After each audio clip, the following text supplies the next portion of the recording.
Hey everyone, today coming at you with another discussion video on some more topics covering for civilian preparedness, private sector security, uh, general application within those realms, and then some.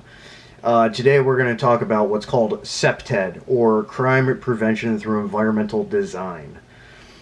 Going to get a little bit more in depth with this. I've talked about it briefly in videos before and in some of the continuation portions of this series when it comes to TTPs, your tactics, techniques, procedures, uh, standard operating procedures, various techniques for preparedness, various types of operations. We've been expanding on surveillance and reconnaissance and all that other stuff.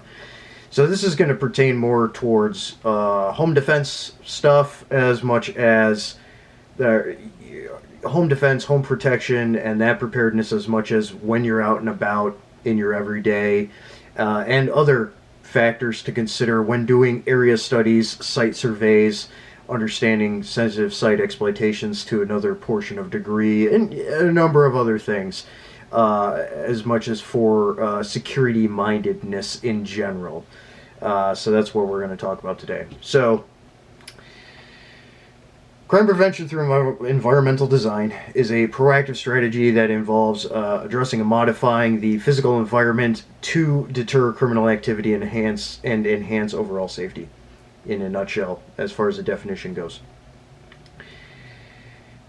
There's a lot of things that's incorporated in this. So, but the key point here is the term, the crime of prevention through environmental design. Environmental design being the key point here. So it's going to be a lot of physical aspects, but that incorporates some of your hybridized aspects as well, being camera systems, alarm systems, things like that, because those are physical things and you're integrating them into the physical environment. So it's an expansion thereof, but at base, physical and environmental design of your area and things to look out for.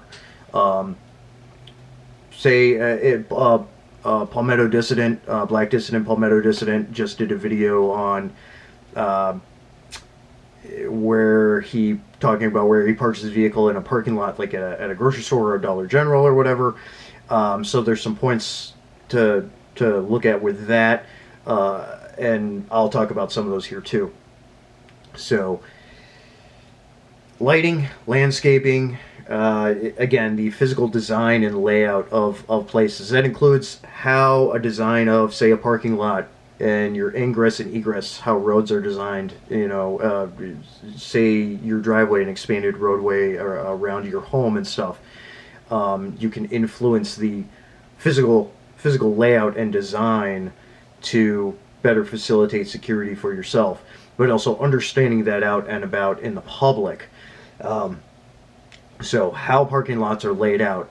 Lighting is a big one, both at home and out and about as well, when it's getting dark out or early in the morning, things like that.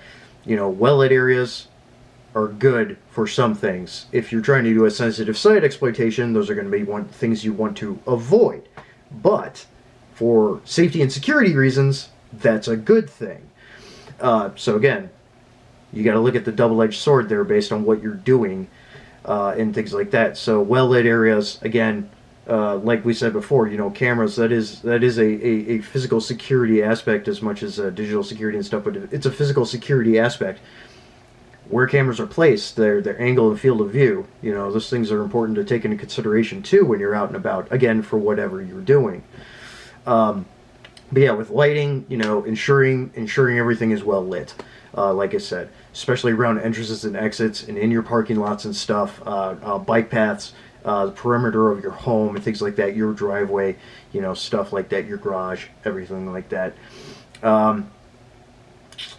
Make sure you're inspecting that stuff. Part of all of this stuff with security mindedness and all that is maintenance and upkeep too, and then improving these systems as time goes on too, right? So those are some things, just to make sure that you're keeping on top of those things and making sure nothing is failing or breaking on you. Motion sensors, another part of a security system that we've talked about before, and I'm bringing it up again because it is part of CPTED as well. So motion sensors as well, that trigger lights on, that's part of your home security camera system, as well as out and about businesses, establishments and stuff, apart from camera systems and things like that, motion sensors. Natural surveillance. So kind of in a landscaping aspect and building layout and design and things like that. What's giving you a good field of view? Do you have a lot of overgrowth that needs to be trimmed back, or is it by design and by intent that you want it built up to be a barrier? Things to consider. Trees and stuff, underbrush, bushes, things like that. Do you want a clear view of the entryway of your driveway? Things like that. If you have a longer driveway, stuff like that. Apart from that, too, with natural surveillance, again, out and about, just where angles, where you're at, to be able to view things and kind of give yourself a good perspective of your environment that you're in. There's things like that. Positioning of security cameras, that's part of the surveillance stuff, too, again. Territorial reinforcement is another point of it. So, out and about, signage. You're going to see a lot of signage. No loitering, blah, blah, blah. Notice cameras are active on premises, alarm system, blah, blah, blah, blah, blah, all that stuff. Signage is a big thing. At home, too, signage. No trespassing signs. A lot of people are going to have no trespassing signs on their property or other whimsical things like trespassers will be shot, survivors will be shot again. There's things like that, too. While comical, it is a deterrent, at least a visual asset for deterrence and bolstering your security measures. But signage is signage. It is everywhere. It is common. You see it all the time. That is part of what's called territorial reinforcement, and that's part of crime prevention through environmental design. So with that as well, territorial reinforcement, so physical aspects, checking locks, padlocks, making sure those that are exposed out to the elements, out in the weather, that they're sound, they're not rusting, they're not breaking, things like that. You want to maintain that stuff too. Property boundaries, your perimeters, all that stuff. Obviously, if you're out in the sticks and in the woods and stuff, you may have property border with barbed wire fencing, for example. Good to have. Defense in depth strategies, which again, layers to the onion castle method, have multiple layers of depth to that physical boundary defense perimeter. Things like that, working inward. Marking of demarcation and things like that, fences, all that kind of stuff. Again, site maintenance. Well kept and maintained property, again, somewhat subjective. Even I'm not big on, having to mow a lawn per se. Is it good because of pest control and things like that? Yeah, that's one thing, too. But also, for certain types of environments and stuff, it is important too to have a good field of view, but also and give you a buffer. Also, from an emergency perspective, like for wildfires and stuff, making yourself a fire break from surrounding trees and your home, that's an important thing too. So you have to manicure and maintain those grounds. Another part of prevention, that's disaster prevention and mitigation through environmental design too. So territorial reinforcement. And then access control. Access control is another part of that. So door systems, locks, how you're facilitating ingress and egress, entry and exit. You see that out at establishments that you go to, the grocery store, the bank, whatever, and at home too. Bolster and improve the physical protection and locking systems of your property and stuff. Put kick plates on your doors, reinforce your door frames and door jambs, use solid core doors. If you can get steel core doors, shatterproof film on your windows or stronger polycarbonate instead of glass, things like that, to bolster security in various ways.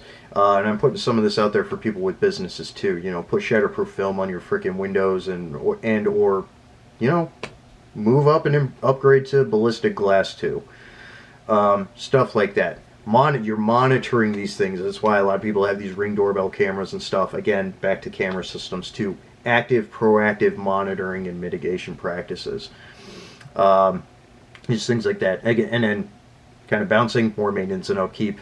There's redundancies for a reason with this kind of stuff, because once you have these things in place, you need to upkeep them and you need to keep things working properly.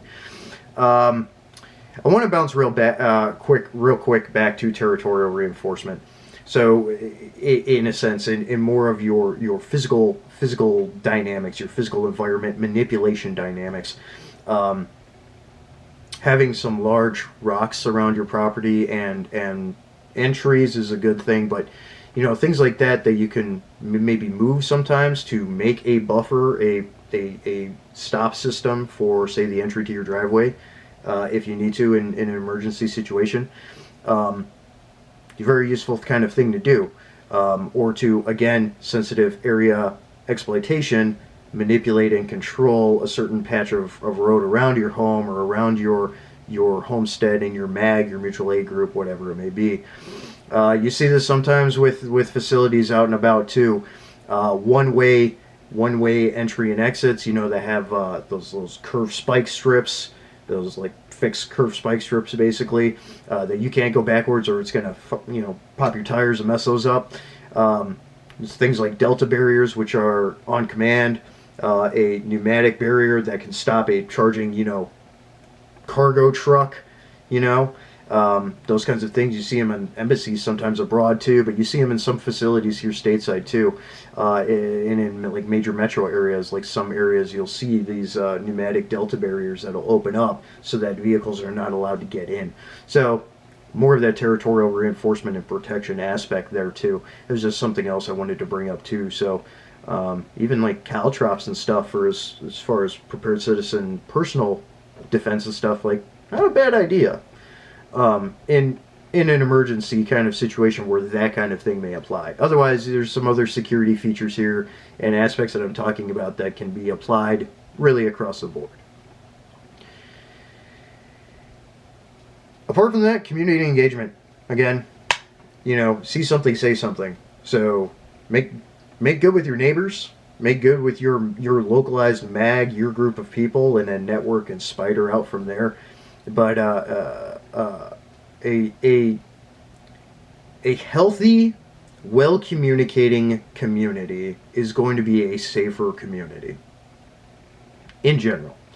Obviously, there's some quirks and stuff in there with people, because you get all walks and types of people. But the people you can trust and you build a relationship with and stuff, you watch each other's backs. That's a big part of it, and you share tips and techniques and everything. You share information out. If law enforcement is good, if your sheriff is good in your area, make good with them. Make good with your farmers. People like that.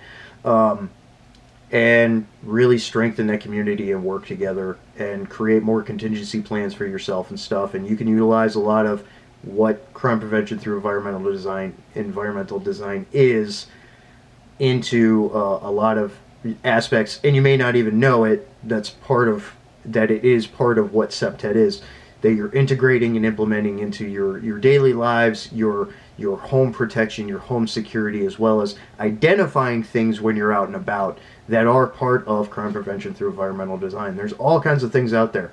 Anything from walls and fences to bollards to those concrete, steel reinforced concrete posts you see around parking spots and stuff, like all that stuff. Those are all physical barriers, and that's all part of CPTED, crime prevention through environmental design, all the way up through training, knowledge, and then other physical systems and stuff, cameras and everything else, and just how you identify, indicate, and control the space that you're in a number of different ways. So hopefully some of this makes sense to people. It's a very expansive, it's a very broad topic, and there's a lot to cover in there, but I think that some of these points here are going to be useful. I'm kind of bouncing back and forth a little bit, but again, I wanted to have applicability for a number of different things for private persons and the general public in prepared citizenship, as much as for the security industry and a number of other things with these videos that I do. So hopefully this makes sense for people. If you have questions, I'm more than happy to answer them in the comments. And I'll keep doing these videos in this series on and off, talking about these various aspects that you can apply to your everyday life and that you can identify in your everyday life, because they are useful in whichever way that you're going to end up using them. So that's about it for this one. So hopefully this helps some people. Metal up.